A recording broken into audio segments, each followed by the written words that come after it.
Collègues, ministres, notre pays connaît un sentiment de submersion macroniste. Vous perdez les élections et pourtant vous êtes encore là aujourd'hui devant nous. Et en plus de nous infliger votre présence, vous tentez même d'imposer vos idées à coups de 49.3. En l'occurrence, un projet pur et simple d'assassinat de la sécurité sociale. Oui, la sécurité sociale, ce bien commun qui reste aux gens quand le monde leur enlève absolument tout. Et en l'occurrence, le monde, c'est vous. La sécurité sociale, c'est ce qui permet, quand on est âgé, de prendre encore dans ses bras ses petits-enfants parce qu'on a eu l'épaule soignée quand il était temps. La sécurité sociale, c'est ce qui permet de rester chez soi quand on a des vertiges, plutôt que d'aller risquer sa vie sur un chantier lorsqu'on est mis en situation de péril. Liquider la sécurité sociale, c'est donc livrer tout le monde aux aléas et aux malchances de l'existence. Or, la malchance est particulièrement concentrée sur certaines et sur certains, notamment celles et ceux qui n'héritent pas d'Action, L'Oréal, Bouygues ou Total, qui ne sont pas enfants de députés macronistes, ou qui ne sont pas invités au déjeuner et dîner de M. Wauquiez à 1 000 € par tête. En plus d'être une question de sûreté, la sécurité sociale est une question de liberté. Les retraites, par exemple, ce n'est pas qu'un moment de repos dans l'existence. C'est aussi ce qui permet de travailler différemment, de consacrer du temps et de l'existence à des associations, à faire progresser le bien commun, à aider du soutien scolaire, à tenir un bar associatif, etc., etc. Bref, un acquis, une conquête comme celle des retraites, c'est la liberté de travailler sans valoriser du capital, mais en valorisant des êtres humains. Ainsi, c'est la liberté qui est aussi en jeu dans ce vote. Vous voulez les gens victimes, nous les voulons libres. Première raison de vous censurer. Une raison pour laquelle M. Barnier est tombé avant vous. Et grâce à sa chute, merci à lui d'être tombé, les pensions de retraite ont augmenté au 1er janvier. Les soignantes et les soignants n'ont pas subi 5 milliards de coupes budgétaires. Bravo et merci la censure. Cependant, puisque vous êtes et arrogant et fainéant, ça fait beaucoup de tard, mais malheureusement la situation est celle-ci, vous nous présentez un copier-coller, une pure photocopie du projet de loi de financement de la sécurité sociale que M. Barnier avait déjà déposé ici et pour lequel il était déjà tombé. Je vais vous rassurer, les mêmes causes produisent les mêmes effets, donc tout répit que vous auriez aujourd'hui ne serait qu'un crédit donné dans les jours qui viennent.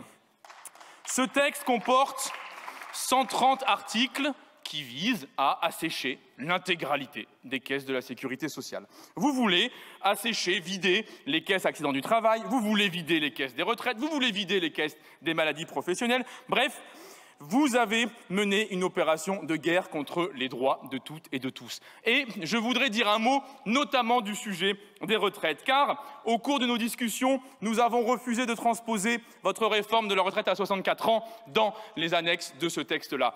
Nous l'avions voté en majorité en commission des affaires sociales et évidemment, qui est venu au secours de la Macronie pour abroger ce vote? Le Rassemblement national. Toujours mobilisé quand il faut sauver un coup Barnier, un coup Bayrou, en tout cas toutes les idées libérales les plus pourries qui vivent dans ce pays. Ça va les gardes-chours, on assume? D'accord. Depuis deux semaines, le gouvernement multiplie les tours de passe-passe pour bener avec la complicité active de l'empire à fake news Bolloré. Un exemple simple, celui de l'assurance maladie. François Bayrou a annoncé qu'il mettrait 1,3 milliard en plus, mais Michel Barnier voulait en couper 5. Il n'y a pas besoin de faire maths sup, maths spé pour comprendre qu'au final, on en coupera 3,7. 5 moins 1,3. Et c'est pourquoi, depuis cette tribune, je demande votre censure en songeant aux salariés en lutte dans tous les hôpitaux de ce pays. Parce que désolé, collègues, mais là, vous vous foutez d'eux. Vous pensez vraiment, sérieusement, qu'on peut demander des économies aux salariés en lutte à l'hôpital d'Abbeville, 70 000 heures sup non payées, ou à l'hôpital de Saintes ou de Villeneuve-Saint-Georges où on attend 10, 12, 13, 14 heures dans les couloirs des urgences pour être pris en charge, ou au CHU de Rangueil à Toulouse où on retire 60 € de primes de soins intensifs aux salariés en cardio, ou à l'hôpital de Lannion où il a fallu lutter, faire grève pour avoir accès à du matériel de nettoyage, ou au CHU de Bayonne où l'accord collectif date de 2002, ou à l'hôpital de Mayotte où ils ont dû faire grève pour obtenir des bâches à destination des salariés qui n'ont plus de domicile. Évidemment, les économies des uns, comme toujours, font la fortune des autres. Vous extorquez 3,7 milliards d'euros au système de santé publique, aux soignantes, aux soignants, aux patients, pour du même mouvement, dans le même texte, offrir 1 milliard d'euros à minima aux grands laboratoires pharmaceutiques. Suivez le Grisby, vous comprendrez, les amis. Et c'est une vraie manie chez vous. Vous êtes des véritables toqués de l'arnaque. Prenons un deuxième exemple, celui des apprentis. Vous avez distribué 24 milliards d'euros d'aide à l'embauche à des employeurs et des employeuses. Au passage, c'est bien plus que le déficit de la sécurité sociale. Vous avez distribué donc 24 milliards d'euros, y compris, puisque c'est sans condition, pour ces employeurs qui font faire des heures sup non payées, qui n'encadrent pas les jeunes en formation, etc., etc. Vous vous réveillez un matin et vous nous dites « il faut récupérer de l'argent, on a trop dépensé ». Quelle est l'idée brillante qui vous vient? Faire payer un nouvel impôt aux apprentis eux-mêmes et elles-mêmes. En l'occurrence, la CSG et la CRDS. Vous voulez faire raquer 400 € par an à des apprentis? Vous vous rendez compte que vous allez faire payer les jeunes en formation qui nous nourrissent, qui nous soignent, qui nous coiffent, qui font fonctionner l'industrie? C'est à elles et eux que vous allez demander de rembourser vos excès budgétaires? Vous avez inventé un système où les salariés remboursent l'argent acquis par leur patron. Figurez-vous que rien que d'avoir eu cette idée, je pense que ça mérite de vous renvoyer. Surtout qu'il faut aller au fond des choses. Pourquoi allez-vous de plateau en plateau annoncer qu'il faut faire des économies? Certes, votre politique industrielle est un désastre, on a eu l'exemple du Doliprane et des pénuries de médicaments. Mais enfin, le pays n'a jamais été aussi riche de son histoire. Et l'oligarchie ne s'est jamais autant gavée du même mouvement. À votre arrivée au pouvoir, le PIB par habitant s'est élevé à 35 000 €. Aujourd'hui, c'est 40 000. Ça veut dire que les richesses produites par personne dans ce pays ont augmenté de 14 % en 7 ans. Je vous demande où est passé l'argent? Où est passé cet argent? Peut-être dans le compte bancaire, enfin, les comptes bancaires de Bernard Arnault et consorts qui viennent pleurnicher à longueur de journée à l'idée de contribuer autant que les classes moyennes, alors qu'ils se gobergent depuis des années à cause de vos décisions. Cette fascination morbide pour les milliardaires est la seule explication à la situation actuelle. Un gouvernement ultra minoritaire qui tente de faire passer ses budgets en force avec des supplétifs et des complices d'occasion.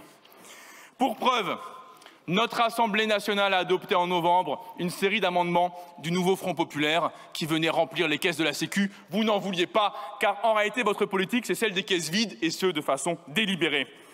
Qu'avions-nous voté en novembre?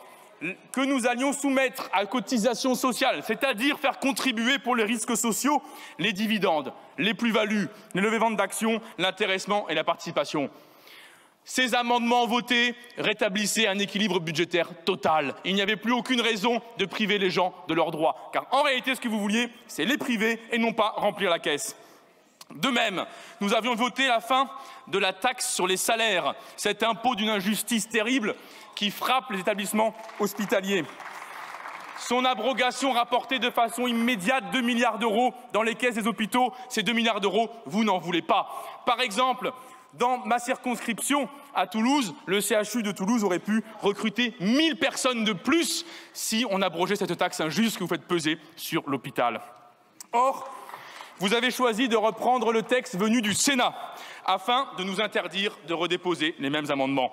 C'est ce qu'on appelle en langage savant la règle de l'entonnoir. Comprenez, du menottage parlementaire pur et simple. Bref, votre PLFSS est détestable, son contenu est détestable, son budget est détestable, et le gouvernement qui le porte est détesté. Dès lors, je demande la censure de ce gouvernement au nom du groupe de la France Insoumise. Je le demande au nom de la sécurité sociale et de son principe, ce grand principe de l'histoire qui provient de Louis Blanc et de Karl Marx, de chacun selon ses moyens, à chacun selon ses besoins. Nos besoins, on les connaît, le moyen, c'est la censure. Je vous remercie.